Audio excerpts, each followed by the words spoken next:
Hey, what's up guys? In today's video, I'm going to show you how you can install Claude in your Excel. For that, you will be required to get logged into your account or maybe Microsoft account. Then you will see Initial on your top right hand side. As you do that, select this add-ins on your top right hand side. Then from the search box, type in Claude. Then you will see for Microsoft 365, another is for Excel. So select the one with Excel itself. Once you click on add, it will take a while. And as you do that, you will see the Claude has now been added.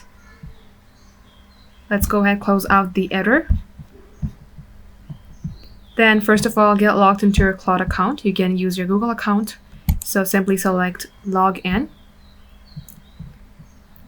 You will be leaded to a page like this to confirm you're logging in. And once you're logged in, you will see a different type of interface here. You may go ahead and start chatting with Claude. Thank you for watching.